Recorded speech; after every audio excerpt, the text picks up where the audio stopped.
Saudara-saudara yang terkasih, selamat bertemu kembali pada ibadah Minggu Biasa ke-19 ini.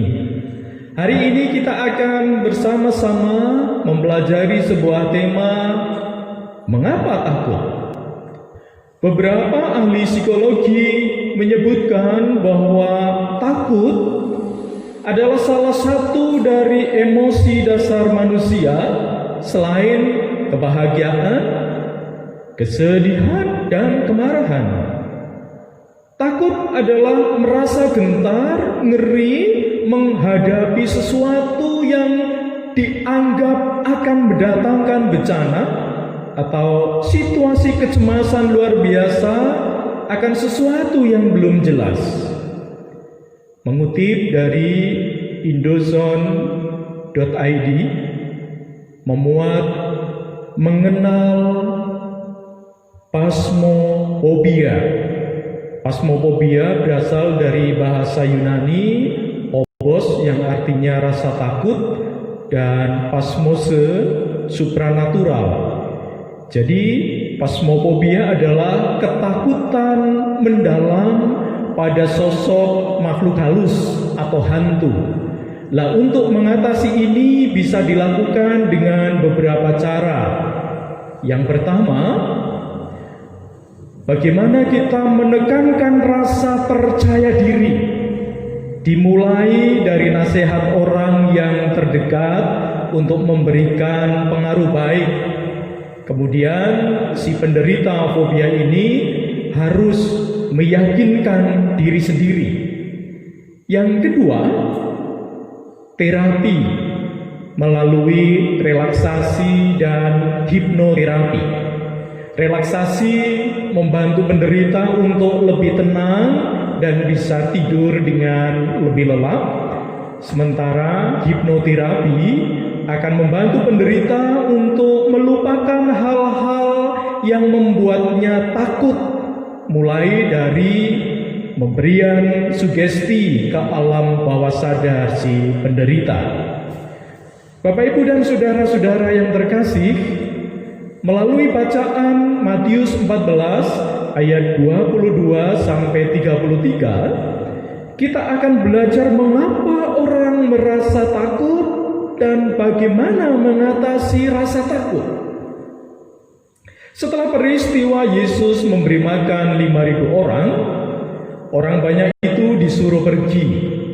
Para murid juga disuruh berangkat mendahului Yesus ke seberang danau. Sementara Yesus naik ke bukit untuk berdoa seorang diri. Dikisahkan bahwa setelah beberapa mil mereka naik perahu, atau tepatnya di tengah danau, para murid mengalami ancaman. Perahu mereka diombang-ambingkan oleh gelombang karena angin sakal.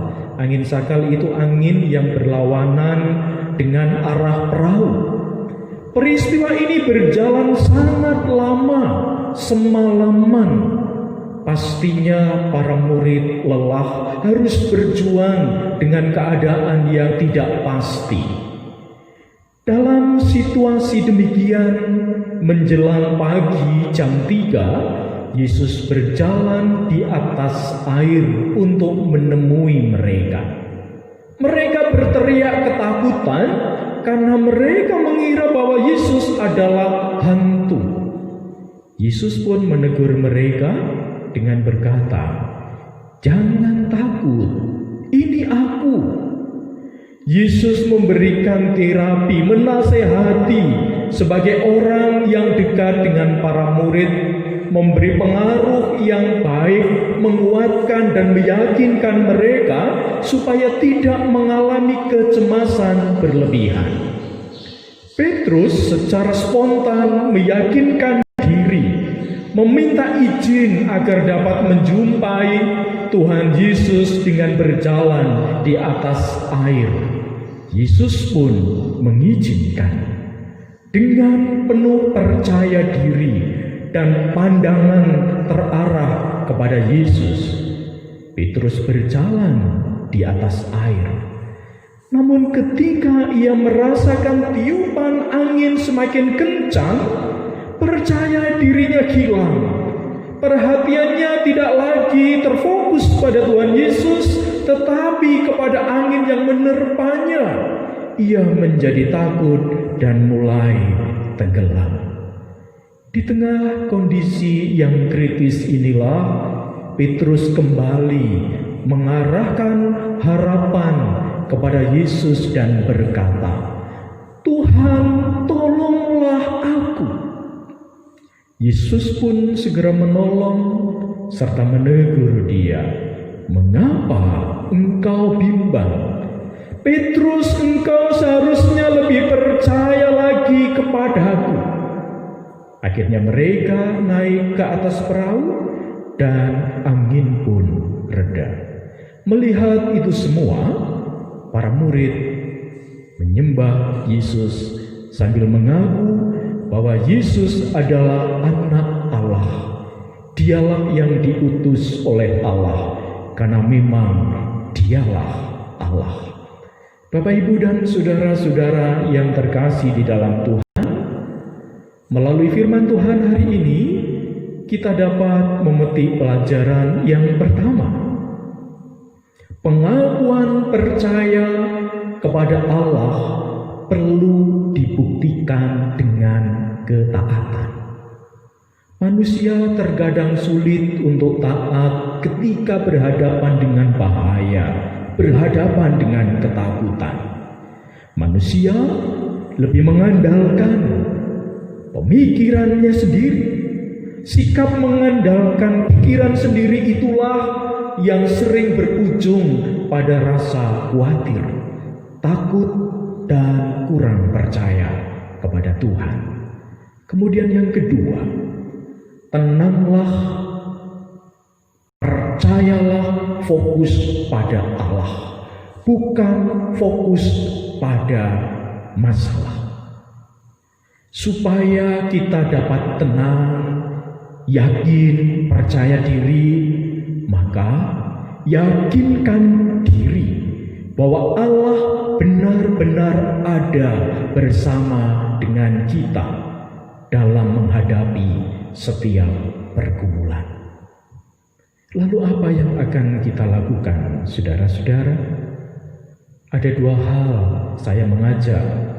Pertama, jangan lagi takut ketika menghadapi masalah. Takut berarti tidak percaya kepada Tuhan.